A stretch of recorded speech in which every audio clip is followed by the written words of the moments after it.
تو اب سوال یہ ہے کہ اگر 18,000 جہانوں کے لیے ہمارے آقا رسول بن کے آئے ہیں تو خصوصاً اس دنیا والوں کو کیسے پتہ چلا کہ آقا تشریف لائے ہیں؟ آج کل میڈیا کا دور ہے جی، تو میڈیا کے ذریعے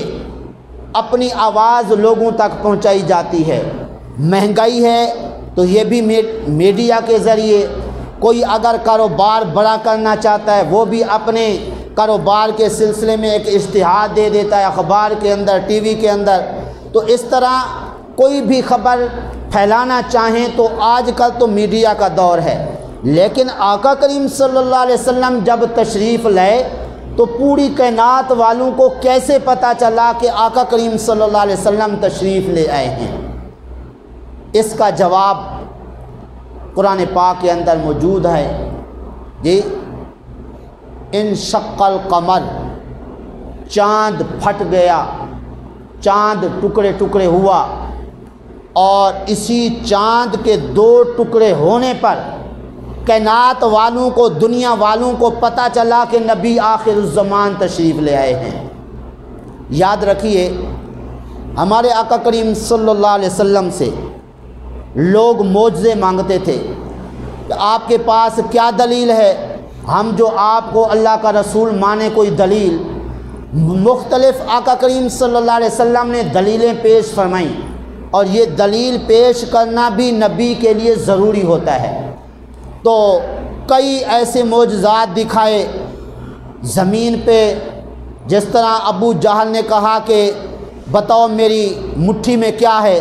آقا کریم صلی اللہ علیہ وسلم نے فرمایا یہ جو کچھ تیرے ہاتھ میں ہے یہ بتائیں یا میں بتاؤں میں کون ہوں جی۔ تو وہ کنکریاں تھیں، کنکریاں خود بولنے لگی لا الہ الا اللہ محمد الرسول اللہ۔ تو اس طرح زمینی دلائل دیکھ کر، زمینی معجزات دیکھ کر لوگ پھر بھی نہ مانے کہ یہ اللہ کے رسول ہیں۔ پھر ایک دن کہنے لگے اچھا معاذ اللہ آپ کا زمین پہ تو جادو چل جاتا ہے جی، آپ جادو کے ذریعے یہ چیزیں ہمیں دکھا دیتے ہیں اور ہمیں جو ہے وہ آپ عاجز کر دیتے ہیں، اب آپ جو ہے یہ آسمان پہ جو چاند ہے نا اس کو 2 ٹکڑے کر کے دکھائیں تو ہم مان لیں گے کہ واقعی آپ اللہ کے رسول ہیں۔ آقا کریم صلی اللہ علیہ وسلم نے انگلی کے اشارے سے چاند کو 2 ٹکڑے فرمایا، اور 2 ٹکڑے ہو کے ایک ٹکڑا ایک پہاڑ پر، دوسرا دوسرے پہاڑ پر آ پڑا، اور اس طرح رات کا وقت تھا، چاند کی روشنی میں گڑبڑ ہوئی، اور یہ معجزہ دیکھنے کے باوجود وہ لوگ پھر بھی ایمان نہ لے آئے، لیکن ان کے اس معجزہ مانگنے پر اور آقا کریم صلی اللہ علیہ وسلم کے چاند 2 ٹکڑے کرنے پر دنیا والوں کو پتہ چل گیا کہ نبی آخر الزمان تشریف لے آئے ہیں۔ اس کے بارے میں تھوڑی سی وضاحت کروں گا۔ تاریخ کی کتابوں میں لکھا ہے کہ جس رات ہمارے آقا کریم صلی اللہ علیہ وسلم نے چاند کو 2 ٹکڑے کیا، اس رات کو ہندوستان کا بادشاہ تھا جسے مہاراجہ کہا جاتا تھا، اس نے دیکھا آسمان پہ چاند کی روشنی میں مسئلہ ہے اور عالم آسمان میں کوئی مسئلہ ہے۔ اس نے بڑا غور و فکر کیا، آخر کار اس کو پریشانی لاحق ہوئی۔ اس نے اپنے وزیر و مشیروں کو بلایا، کہا بھائی دیکھو آسمان پہ آسمانی نظام میں کوئی مسئلہ ہے یا میری آنکھوں میں کوئی مسئلہ ہے؟ تو مشیروں وزیروں نے دیکھ کے کہا کہ واقعی آسمانی نظام میں کوئی مسئلہ ہے۔ اس وقت نجومیوں کا دور تھا، اس قسم کے مسائل نجومیوں کو بلا کے حل کرائے جاتے تھے۔ نجومیوں کو اس بادشاہ نے، ہندوستان کے بادشاہ نے بلایا۔ جب نجومی آ گئے، کہا کہ یہ مسئلہ حل کرو، آسمانی نظام میں گڑبڑ کیوں ہے؟ ہر ایک نے اپنی اپنی استطاعت کے مطابق جواب دیا۔ ایک نجومی نے کہا بادشاہ اس آسمانی نظام میں جو گڑبڑ آپ کو نظر آ رہی ہے، اس کا جواب فلاں جو آپ کا وزیر ہے اس کے صندوق کے اندر موجود ہے، اس سے آپ کو پتہ چل جائے گا کہ یہ آسمانی نظام میں گڑبڑ کیوں ہے۔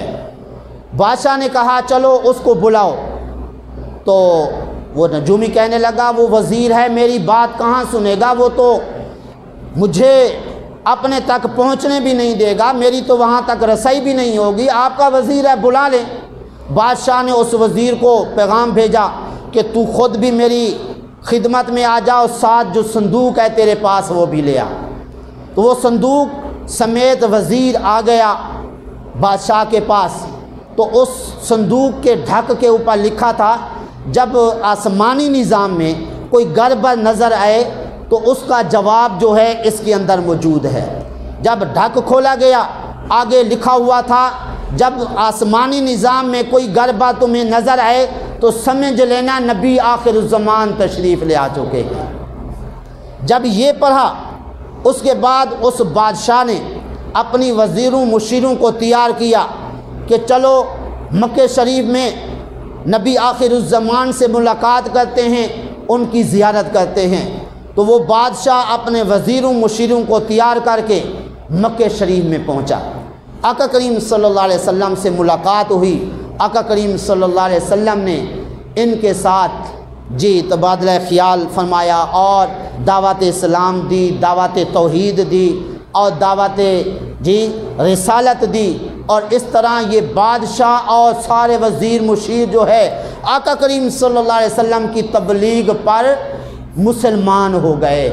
اور ظاہر ہے کہ ہندوستان میں رہنے والے عربی تو نہیں بولتے تھے نا، ہندی بولتے تھے، تو اس سے یہ بھی معلوم ہوا کہ یہ ہندی بولنے والے جب حضور کے پاس پہنچے آقا کریم صلی اللہ علیہ وسلم نے عربی زبان میں گفتگو نہیں فرمائی، انہی کی ہندی زبان میں گفتگو فرمائی، اور اس طرح آقا کریم صلی اللہ علیہ وسلم نے ہندی زبان میں ان کو دعوت پیش کی، اور اسی سے یہ پتہ چل گیا ہمارے آقا پہلے سے ہی ہندی زبان جانتے